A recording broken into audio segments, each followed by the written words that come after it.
Saviez-vous que les mangas représentaient en 2005 40% des ventes de bandes dessinées en France? Un phénomène qui s'est quelque peu adouci avec l'avènement du net et de la numérisation, mais la bande dessinée japonaise reste encore très prisée chez les adultes comme chez les ados. Il faut dire qu'au pays du soleil levant, l'art pictural est très populaire et ancestral. Le manga serait même le descendant d'un art très apprécié en Europe à la fin du 19e et début du 20e siècle. L'estampe en est l'ancêtre, actuellement même les rouleaux au pain, un peu plus tardivement, sont les ancêtres. Et l'estampe en est l'ancêtre à la fois à la façon industrielle dont l'estampe était utilisée, était vendue, était commercialisée à sa création, de manière un peu jetable comme ça, de manière un peu rapide, de manière très industrielle, très marketée d'ailleurs. Et aussi dans ses thématiques, sa manière de se colter avec le réel directement, avec l'information, avec le drame, avec le fantastique, avec déjà ce genre de choses à l'époque. Un art foisonnant reflétant une société ultra-consumériste et pressée. Pour avril 2016 par exemple, on compte pas moins de 163 parutions chez les éditions françaises, de quoi donner le tournis. On peut rentrer par une porte, en découvrir 1000 et finir en fait par entrer dans la culture japonaise comme rarement on y est entré et peut-être de manière plus intime qu'en y entrant par des arts plus classiques comme la littérature par exemple ou même la peinture. Parce que par définition, comme c'est un art populaire, il irradie et il est nourri de toutes les formes d'art qui ont été créées au Japon depuis les débuts de l'art japonais. Et donc par cela même, il donne une passerelle à peu près sur tout. Pour vous faire une idée de cette culture très riche, nous vous conseillons la visite de l'exposition Les derniers feux de l'estampe japonaise au musée du dessin et de l'estampe originale de Gravelines. Pour un carnavaleux, la bande de Pitt Gamme sonne le glas d'une saison haute en couleurs.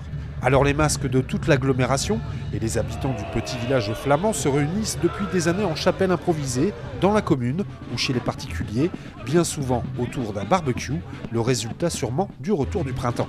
À Pitt Gamme, il fait toujours beau, les gens ont décidé, parce qu'on pouvait venir la veille avant, il y a encore des gens qui viennent la veille, ils dorment là, ils ramènent leur barbecue, leurs saucisses, les pains, la mayo, le ketchup et c'est super convivial.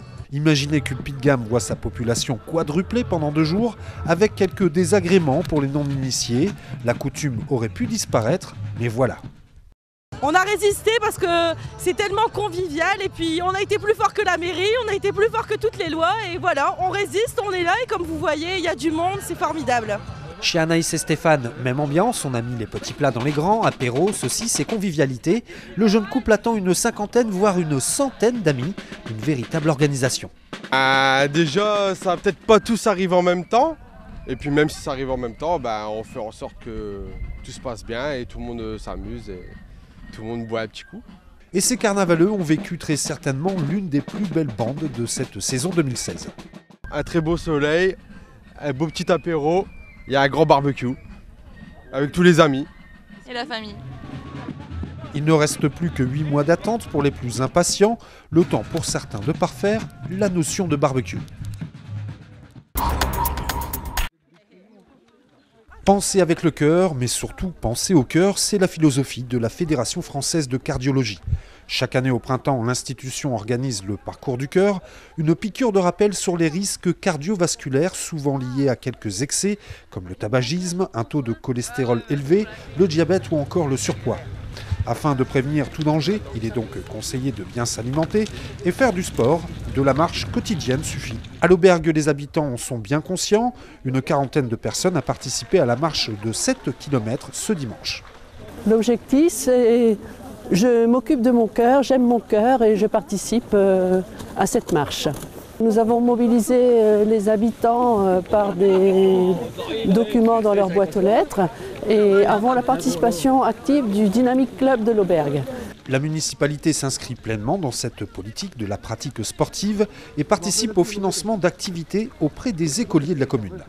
Les tarifs ont fortement évolué, donc les écoles seules ne pouvaient plus assurer le prix des enfants pour aller à la piscine.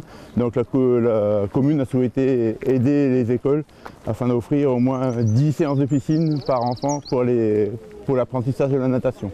C'est un sport complet et pour nous, au conseil municipal, c'était important de conserver cette discipline. Selon l'association Fais battre ton cœur, 150 personnes succombent chaque jour en France à un arrêt cardiaque. et le taux de survie est inférieur à 5% dans le pays. Salarié pendant des années dans le métier, il a choisi sa commune Brouwerk et plus précisément son habitation pour développer son activité professionnelle, la restauration traiteur. Mariage, baptême, communion, Frédéric Grandjean prépare toutes les réceptions classiques. Il a aussi développé un nouveau service de livraison pour particuliers ou professionnels. On propose également la semaine un service de portage de repas. On a un menu de plat chaud qu'on propose du lundi au vendredi, donc sur réservation, toujours la veille pour le lendemain. Manque de temps ou pas envie de bouger, le traiteur est là. Il pense à votre estomac mais aussi à votre bien-être. Proposer ce service en essayant de faire un plat entre guillemets équilibré, c'est-à-dire proposer un plat avec vraiment un féculent, un légume et une viande. L'entrepreneur veut rompre les préjugés sur les pratiques souvent onéreuses du service traiteur. Il souhaite développer son activité en ce sens.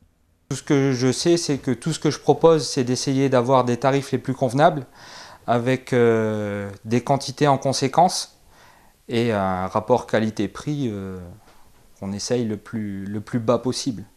Accessible donc à vraiment toutes sortes de familles, quoi. De l'apéritif dînatoire en passant par vos fêtes de famille, de la restauration traditionnelle à domicile ou au bureau, Frédéric Grandjean vous propose un panel de solutions. Vous pouvez le joindre au 06 27 91 45 71. Généralement, un déplacement chez le leader du championnat n'est jamais une sinécure, surtout en hand, et lorsque le leader n'est autre que la réserve pro du Paris Saint-Germain. Pourtant, c'est l'USG, en jaune sur les images, qui prend le meilleur départ. Mais rapidement, les jeunes pousses parisiennes remettent les compteurs à zéro et enclenchent la seconde. Le démarrage est si puissant que la bande de coach David ne peut monter dans le train. À la pause, le tableau de marque affiche déjà un débours de 7 buts, 18-11 pour le PSG. La reprise ne change rien à la physionomie de la rencontre. Les Gravinois courent après le score sans jamais revenir à la marque. Paris est trop fort, Paris domine, Paris gère et laisse venir. Les joueurs gravinois s'énervent et contestent certaines décisions arbitrales, souvent à tort, signe d'une certaine impuissance. L'USG n'y est plus et l'écart enfle encore, plus 9 à 15 minutes de la fin du match, 27-18. Finalement, c'est avec un passif de 15 buts qu'est sifflée la fin du match, la fin du calvaire pour nos joueurs qui ont pu mesurer l'écart qui les séparait du top niveau de la Nationale 2. Score final 36-21. Le PSG compte dans ses rangs quelques pépites qui ne demandent qu'à éclore. Le problème pour les jeunes pousses parisiennes, c'est que l'effectif pro galactique des Karabatic au meilleur et consorts n'a pas d'équivalent en France et qu'il sera difficile pour eux d'y faire leur trou. Finalement, un problème de riches. Prochaine rencontre pour les joueurs de coach David, eh bien ce sera à la maison dans 15 jours face à Billy Montigny, chaud le derby.